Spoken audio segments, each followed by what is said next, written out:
Welcome to the Simpsons Hidden Timelines. Today's episode will explore what the Simpsons will be like 35 years from 2025. What sports league is Lisa the commissioner of, out of Homer and Marge, who lives the longest? What happens to Rod and Todd Flanders? We will answer all those questions and more. Like and subscribe if you have been enjoying these videos. Now let's get into it.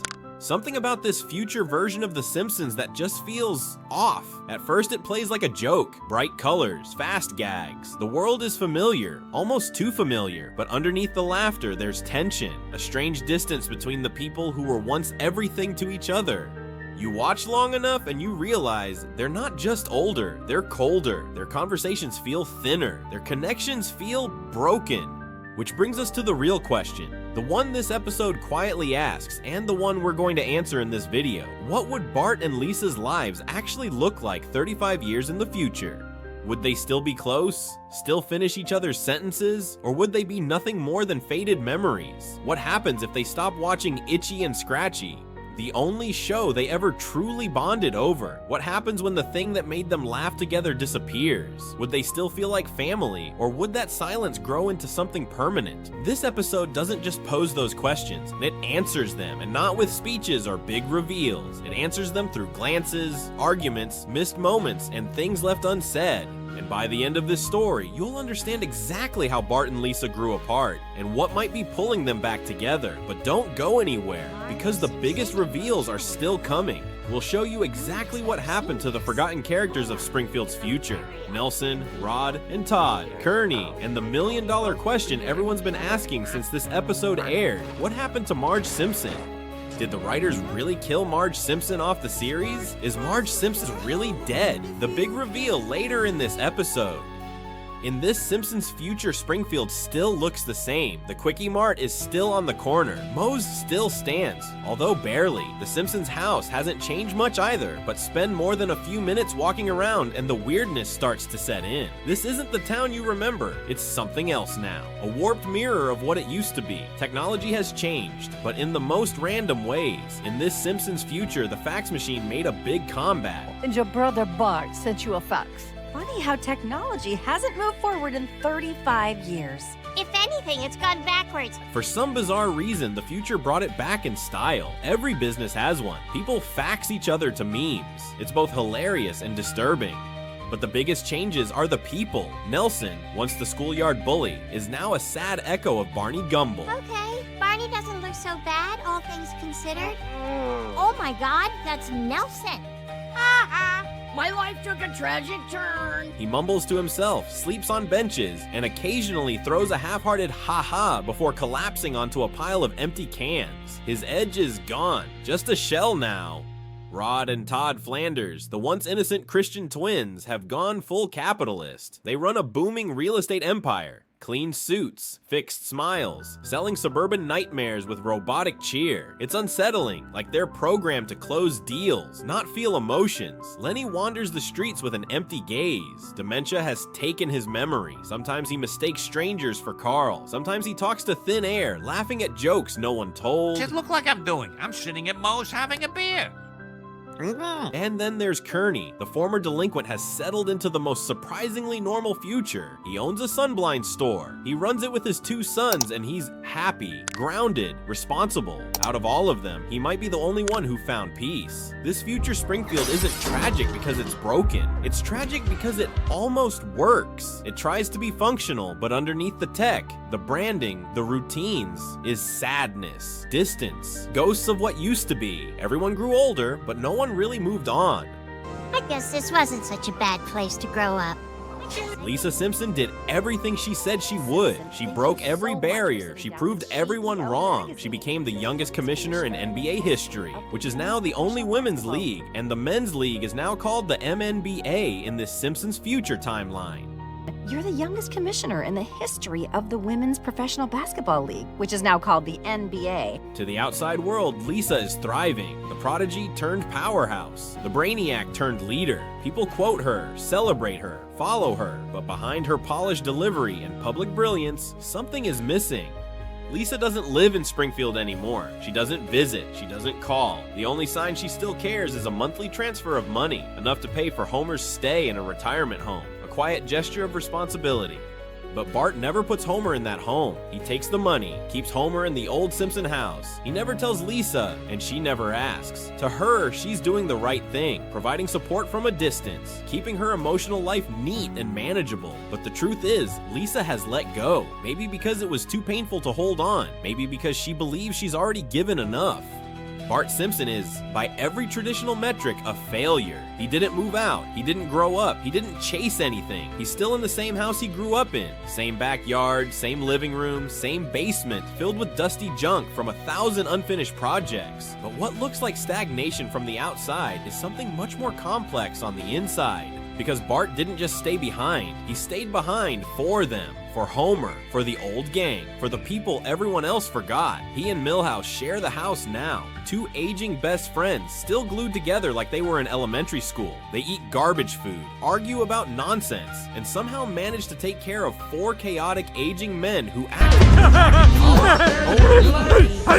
And comic book guy, they never grew up either, but they don't need to. Bart made space for that. It's messy, sure, loud, uncontrolled, but it's real. It's full of laughter, bad decisions, and the kind of loyalty that doesn't need to be said out loud. Bart isn't proud of what he's become. He knows Lisa looks at him and sees wasted potential, but what she doesn't see is how hard it is to carry people who can't carry themselves. To wake up every day and make food for 5 grown men who forgot how to live without being told what to do.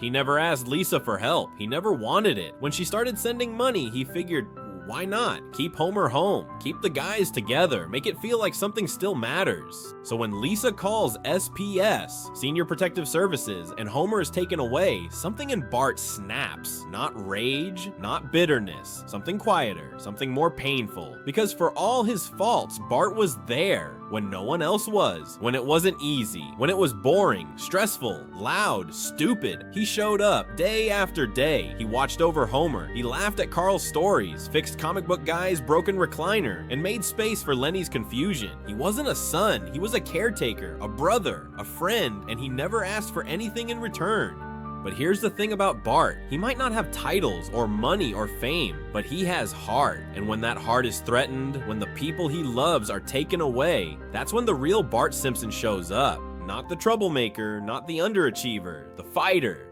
Bart and Lisa were never supposed to end up like this. They fought as kids, sure, yelled, pranked, and annoyed each other like all siblings do. But underneath it all, there was a bond, a rhythm, a shared childhood, a secret language built on years of late-night TV, school bus confessions, and one show that always brought them together. Itchy and Scratchy. They would sit on that worn-out couch, elbowing each other, laughing way too hard at every explosion and absurd cartoon injury. It was dumb, violent, and somehow sacred. It was their thing, a moment where the noise of the world went quiet, and they were just 2 kids sharing the same joy. But that show, and what it represented, has long since disappeared from their lives. Now, they speak like strangers, if they speak at all. Bart avoids eye contact. Lisa corrects him like he's a project. Every sentence carries weight. Every word is filtered through years of resentment. And yet, when they're forced to work together to find Homer, when the chaos of SPS pulls them out of their separate bubbles, something happens. Connection. 2 people trying, even if clumsily. They argue over strategy. Lisa wants to do things by the book,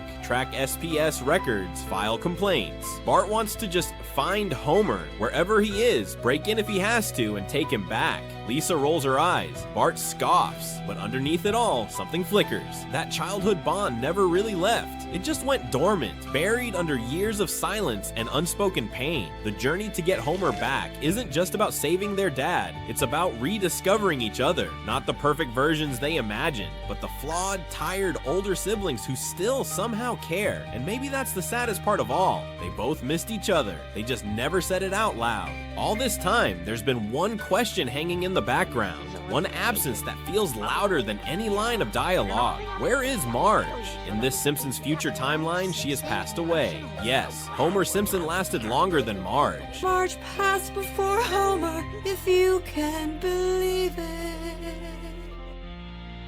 They have a funeral and then proceed with their lives. Marge's one request for her kids was to always keep in touch and stay friends. Like how they were kids watching Itchy and Scratchy. Marge's absence is the heart of this episode, not because of how she died, well, we're never told, but because of what her absence has done to the people left behind. She was the glue, the voice of reason, the peacemaker, the one who could hold Bart and Lisa in the same room, even when they wanted to tear each other apart. Without her, they drifted, not just from each other, but from themselves. Lisa buried her pain in ambition. Bart buried his in chaos. Neither could fill the void Marge left, so instead they stopped speaking, each choosing silence over confrontation, independence over family, distance over grief. And what's even sadder, that decision didn't come with a single dramatic moment. It just happened over time, quietly. A phone call that didn't get returned, a birthday forgotten, a fight that never got resolved, and eventually that silence grew so big it became normal. That's what this story is really about. It's not about the future. It's not about robots, fax machines, or senior services. It's about what happens when you lose the person who kept your family together, and you don't know how to hold each other without her.